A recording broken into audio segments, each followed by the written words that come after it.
Welcome to Greensboro Works. I am so very excited because I get to see some of my good friends where I am today. I'm at Guilford Metro 911. I love this operation because it deals with communication, and everybody knows I'm all about the communicating. So we're gonna go inside, and I think I'm gonna actually dispatch a call. I'm gonna maybe look at the radios in the radio shop, and I'm gonna find out about what goes on at the rookie school and how we actually recruit people. So hopefully you're just as excited as I am to get inside, because you're going to get a sneak peek inside what goes on at Guilford Metro. So come on, let's take a look.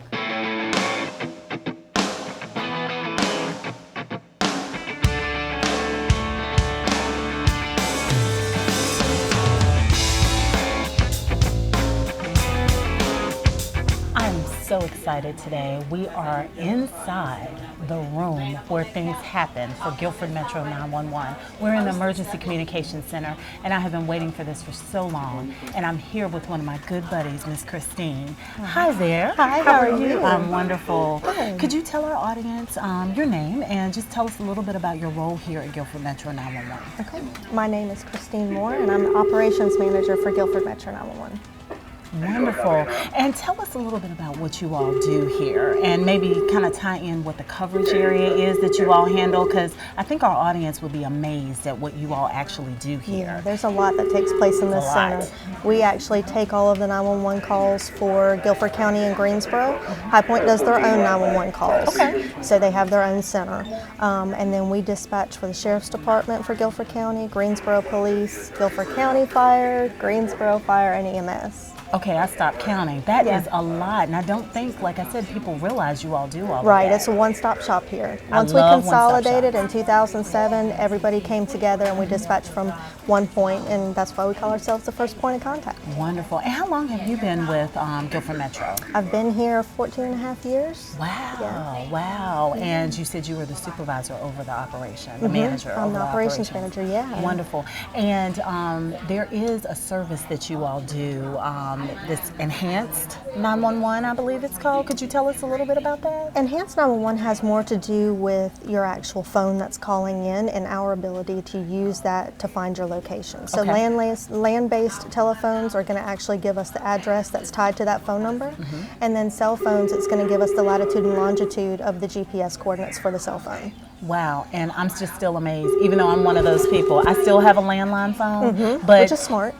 So it is smart. That's what I was is. going to say, because I have a lot of friends. You don't need a landline anymore, but it really doesn't make any difference, because you all, from what I'm hearing you say, you can track it either way. We can, but we're obviously not going to get as specific with a cell phone Right. and as close as we Right. are with a landline telephone, which is actually going to tie to your specific address. Wow. Cell phones, you have to think about whether or not you're in an urban area. Are you in a neighborhood with apartments? Are you in a mall? Because we make it within 100 feet of you, but how many different apartments or how many different homes could be within 100 feet? So you have to Wow. think about those kinds of factors. I never thought about that. Yeah. I'm keeping my landline phone. Yes. I've had it for I don't know how many years, so that number will stay the same. That's exactly Thank you for right. that tip. You're welcome. The other thing I wanted to talk to you about and ask you as well too, with what you all do as far as taking the calls. How do you handle if someone calls in and English is not their first language? We have language line services, and so we Wow. connect together as a three-way call. Okay. We ask the interpreter the question, and then they in turn relay that to the caller, and we get information that way. And I can imagine with Greensboro being such a melting pot, do you receive a lot of calls from We do. persons and that's kind of the way that it's handled with what you Exactly. just said with that Exactly. interpreter service. Cool, wonderful. What about someone who's hearing impaired? Do you get that often? We do, and we have the TDY or the TDD, which is the telecommunications devices for the deaf. We have the ability to communicate with our phone system to their system. And also we find that a lot of our deaf community are using our new feature, which is the text to 911, where they can actually text from their cell phone and they don't have to actually even have the device. And I'm so glad you brought that up. Tell me about that, because that seems so neat and so cool to me. What is that about? It is really neat in the fact that it's a feature that we have that's open for people to use. The difficulty in it is that there's so much of a delay when you're texting back and forth with people, and sometimes it can get garbled or a message may get missed or dropped. So We always say to call us if you can, text if you can't. So Right. the text would be ideal for somebody that may be having somebody that's breaking into their home and they're hiding in a closet and Yes. can't talk, Yes. or they've been kidnapped or something like that. Or a domestic situation even where they don't want the other person to know what they're doing or they're communicating with the 911 center. So there is that capability for us to do now. And I can truly say in my past, a few years ago, about 7 years ago now, I had that situation where this service would have come in so handy because I was in a situation where I couldn't make a phone call and I was actually being robbed. And it would have been so helpful to Right. have that text where I could have just, because I'm a super master texter, I could Yeah. have just swiped We and are put now. what was going on so you guys could have come. So I was so excited when I heard that. That is awesome. That is awesome. Now, another question I'm sure everybody definitely wants to know. With this room and with this job, I'm just curious, for you as a supervisor and being here 14 years, how were you able to sustain and hold on? Because I'm sure everybody's everything coming in all the time. It's got to be a lot of pressure on you all It is. to make sure you meet the needs. So how have you survived 14 years of doing this job? As a telecommunicator, you really need to think about your outside life and focus on that. You need to either find somebody to talk to that you can talk to in confidence. I'm fortunate enough, my husband's with the Sheriff's Department, so he understands what I do, and vice versa, I understand what he does, so we can communicate to each other about it. A lot of people use exercise. I personally do yoga once a week, so things like that that can kind of help de-stress and decompress you. Indeed. So Christine, this all seems so exciting. The one last question, I promise, because I've had so many questions, it seems like this is the next one, this is the next one. But the last one, can I call someone, like if I needed to call for my husband and call you all, can I do that for myself, for my husband on my cell phone? You can. I can. You absolutely can. And there's no penalty, no nothing. No. Because I could have sworn I did a little dial, and pressed it by accident and called you all by accident. What if that happens? Tell me about Don't that. hang up. Why? Because I think I we're did going to that. be calling you back. Uh-oh. So it's just going to be taking longer and taking up more time. So just stay on the phone and say it was an accidental dial. That's all I need to say. That's all you It need was to an say. accidental dial. Yep. We're going to ask you for your name just so we can document Okay. that we actually spoke to you, and we're going to clear it out and we'll let you go. Because you want to make sure it's not an emergency. Correct. Okay. Yeah. So Because we will call you back if we don't have you still on the line. okay. So if you go back and see my number, just blame it on ignorance because I ain't know until you just told Okay. me. So I'll I do think it. I did that You're one good. time, but I won't do it anymore. Okay. Promise. Sounds good. So now you've told me all about this fun stuff. I think I want to talk to one of the marvelous people that work here. Do you think we could maybe talk with someone? I can make that happen. And do you maybe have a little something that I could do to make sure we show the people how Greensboro really works? Absolutely. We've Oh, got I'm so something for you to do. excited. Okay. All right. Be prepared to put that headset on. Uh-oh. Okay. Anything for you. You know that. Oh, okay. Thank you.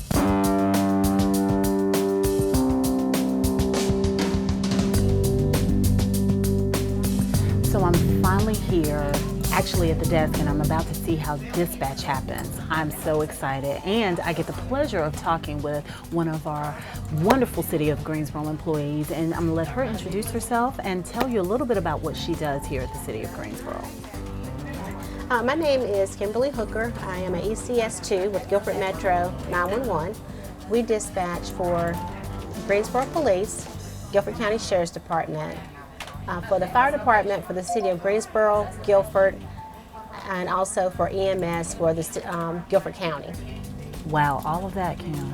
And how long have you been doing this with the city? I've been here 26 years. 26 years. That's a lot of dedication. And I know, especially, I'm just sitting here mesmerized with all of these screens.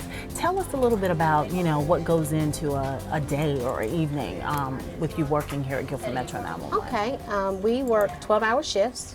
The daytime group, which I'm part of daytime, we work 6:30 to 6:30, a 2-2-3 schedule, and then we have the nighttime group, which works the same hours, but it's 6:30 p.m. to 6 a.m., and they work a 4-on, 4-off shift.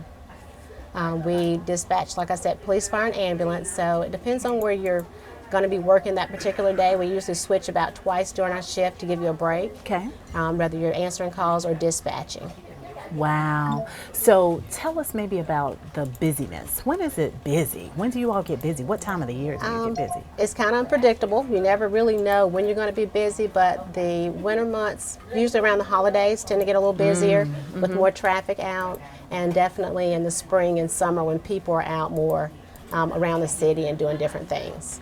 And I bet it takes a special person, and I know because we're buddies, and you definitely are special. You are my buddy. Thank you. What gives you the heart to want to do this work? Because this is a lot. Oh, do we have a call?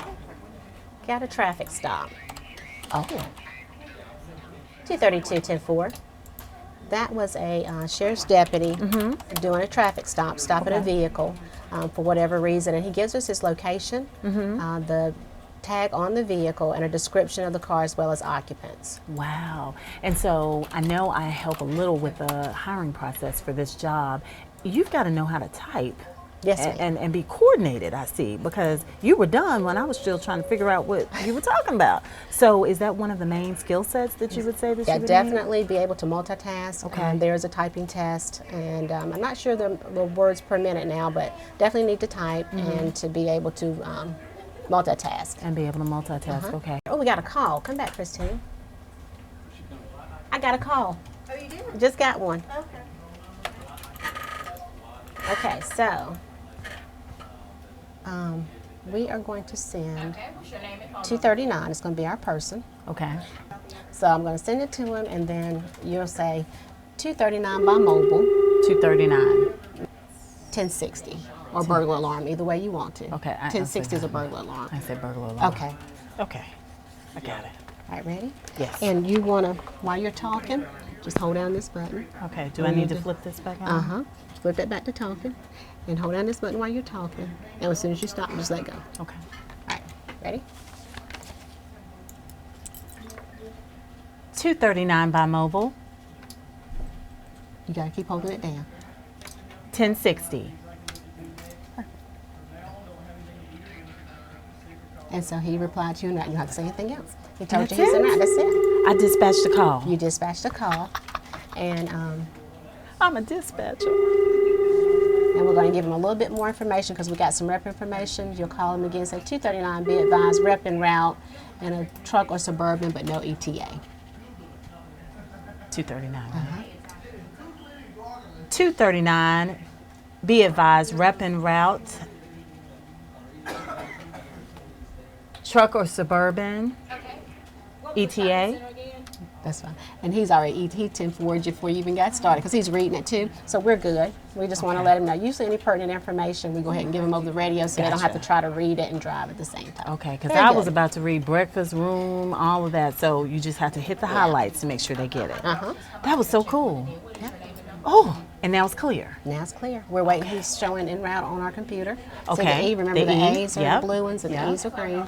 So he's en route. And so did the T get there, the transport? Yep, he's already there. He was going to the jail, and it shows arrived. And he gave us our end of mileage. Oh, that we was put so that cool. in there too. Oh, I dispatched a call. You did good. Yes, I'm so happy. Thank you. You're thank welcome. you, Kim. And thank you again for everything that you do for the city of Thank Greensboro. you. This was so enlightening, and I think it's going to help everyone that's watching understand, you know, how Guilford Metro truly works in the city of Greensboro. So thank you. You're Appreciate welcome. it. Thank you.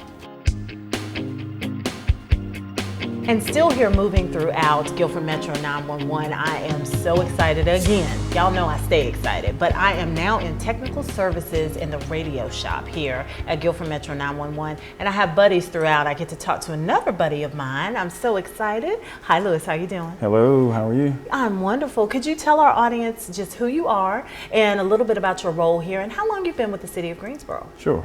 My name is Lewis Cheatham, and I'm the manager of the Technical Services Division here. And I've been with the city since 2007. Okay.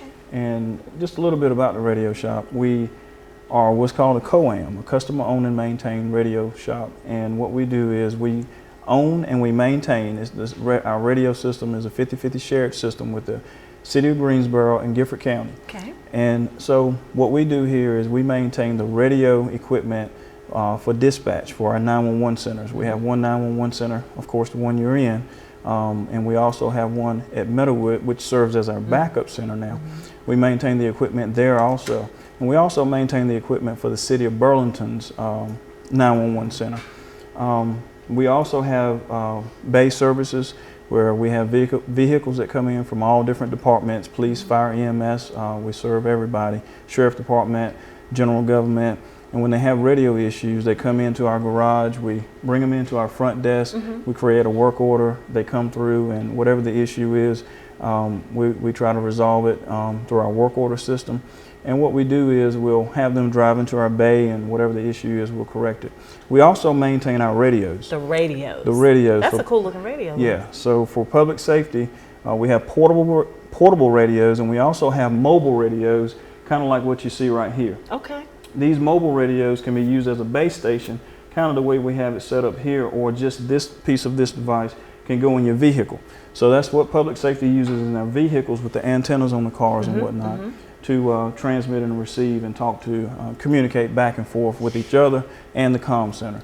So that's kind of what we do in a nutshell. We maintain our radios, we build the programs for the radios. Okay. We program the radios, which we kind of showed you a little bit ago, and we can allow you to do that if you want to. But we do program the radios, we build those code plugs, we maintain the 911 centers as far as the radio communications equipment. Right. We also maintain the equipment, service the vehicles that come through our bay, any non-public safety or public safety entity. So. And what type of background do you need in order to get into this field with the program? Because I heard you say program. You scared me when you said programming, because I do not deal with that. So what does that background look like that you would need for this area? Well, the background for what we do is basically RF, which is radio frequency. Okay. That's your wireless communications. Also is networking. So our systems now are just big networks. We talked about earlier our routers and switches, and we have virtual servers and all those things, which all the way down to the RF devices in the field at our different tower sites around the county are IP devices now. Okay. So it's a radio network, just kind of like your city laptop or your desktop would be, that connects to a network, and that's how our radio system is now. So RF, you got networking, and then you got electronics. So there's a lot of electronics, as you can see all around our shop, that go along with making these things work. The electronic portion goes to our fire departments. Okay. We build what's called house sets that the communications can set off, hit buttons on their screen to set off alerts to wake up the firemen, for EMS also, city fire, county fire, things of that nature. So what we'll get you to do today, if you would, is program the radio. So kind of what we talked about earlier, we have to build the program behind the scenes. It may take days or a couple weeks to build a program. And then what we do is we take that program and we program it into the radio. We call it a code plug. That's the official name. Code plug? Code plug. Code plug. Yes. Gotcha. So we'll program the code plug into the radio, and what that does is give you your radio channels that you talk on. So it may be Greensboro Fire Dispatch. It may be Police Dispatch 1, 2, 3, 4, Sheriff Department Dispatch, or whatever channels that they're talking on. So in the trunking world, which our system is an 800 megahertz trunking system, you call them talk groups instead of just channels like it used to be in the past. I like that. So what you'll be doing is using the computer down here and going into what's called the CPS, and that's the computer program. That's the customer programming software that you'll use to actually, and this has already been pre-built. So it's a lot of different things in here. It's hundreds of items in here that you have to build into it and have it just right so the radio works as it should properly on the system. So I don't have to do that. You don't have to do that today. You're lucky. Thank you. But we'd love to get you back to help us with some of that. We'll talk. All right. But basically what you're going to do is program in the channels into this radio that's already preset, it's pre-built for you. And what you're going to do is go right up to the right radio function. Is this it right here? Yes, ma'am. And what do I do? And you're going to click that, and it should in turn communicate through this cable to the radio. And it'll give us a beep. Now you see here it says program. So it is programming all that information. And it's as simple as that? As simple as that. So I don't have to say breaker, breaker, test 1, test 2, 10-4. Oh, you have the radio to do that. But if you'd like to say that, there you go. I would, because it's a nice, pretty green radio. So and do you all talk on these? We do talk on those. You do? Yes. And I think I remember from my old golf tournament days, you press the button on the side. 10-4. There you go. Oh, that's so cool. Can I do it again? Yes. Hi, Lewis. You have to press the button first. I know. I'm sorry. Hi, Lewis. I could really sing. I could do a concert. Sure, but I know we're not here for that. So we got time. It's Echo, I love it. But you all use these and use that as far as your whole system. We do. That is so cool. We do. I might have to come back and get this, Lewis. I might need this at the house. Sure, we can I borrow it? definitely You can arrange. program Yes, one we can for me? arrange you to have one. Okay, you better for take it, a so I nominal have fee. So Put it on my bill. we will. Okay, we I know you definitely- will. I know you will. Account number is all we need. And I know you will take it and use it. But Yes. with all that being said, there's so many cool things in here. Is there anything else that you all do that you would like the public to know that's kind of like one of those little unknown kind of secrets, since you all are the best kept secret, it seems like, in Guilford Metro? So what else do you want them to know? Well, we just, we strive to keep the radio system on the air. The biggest thing is we try to keep the system up 99.9% of the time. And, we do that through the hard work of our technicians. They maintain the system. They're every day, 365 days out of the year, constantly maintaining the system. Right. And they serve as on call, so they work really hard when we have issues to come in a timely manner and get the system back up and going. Our main goal is for no interruptions, especially for public safety. When they're out in the field, doing the things that they need to do, we don't want any interruptions to the system. So we try to maintain a high quality of standard for maintaining the system, with the 911 centers, with our radios, the field users. So we just listen. We hold quarterly meetings. We call our RCC meetings, our Tron meetings. So our federal and state partners can come in also, and we can communicate. And it's all about interoperability. So just trying to maintain the system at a high standard. And what I saw today, this is a high standard. Even me getting to talk on that pretty green radio, that's a nice high standard, because it works, and you all have to put the programming and the frequencies and all that good stuff you were talking about together to make our system work. And I just thank you and everyone that works back here for all that you do. Thank you. Because you're definitely keeping Greensboro working, and we appreciate that. Thank you. Thank you.